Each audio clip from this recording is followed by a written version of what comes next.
It wasn't long ago when Doug Pederson was an afterthought in the league.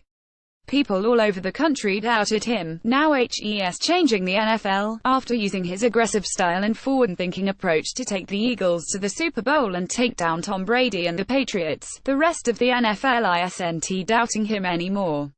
Instead, they're going to try to copy him. What I do here, and listen, it happens every day, whoever wins the big game, they're going to look at what made you successful, Pederson said earlier this week at the NFL owners' meetings. We do that. We do that with New England.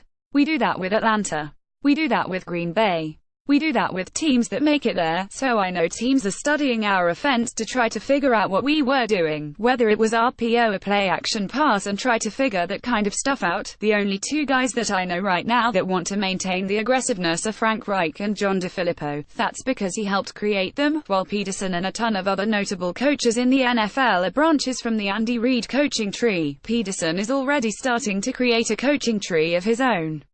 Call it a sapling for now. Reich is now the head coach in Indianapolis. DeFilippo is the offensive coordinator in Minnesota and probably isn't far from getting a team of his own.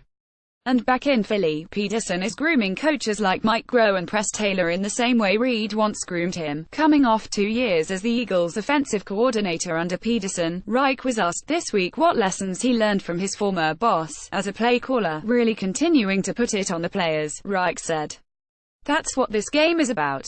Everyone knows how aggressive we were on fourth down, in situational football, having no fear, taking your shots down the field. I think those are some of the key things, and then just being around Doug as a leader. These are things I always knew about him and things you always hope you see in your own game, so to speak. Just the consistency of his leadership. I just think Doug's top-notch in every way, as a leader, as a play caller, offensively. I just think he's the best." Of course, not all of Pederson's aggressiveness comes from intuition. A lot of it is based in analytics.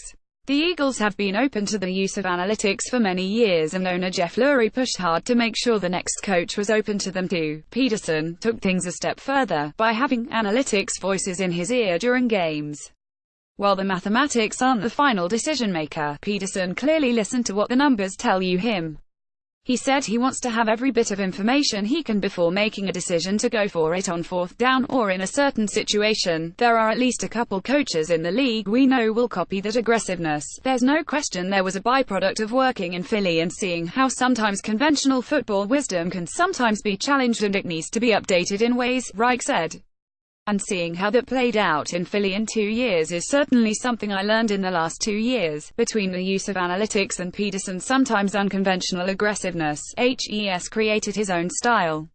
And it's going to be emulated.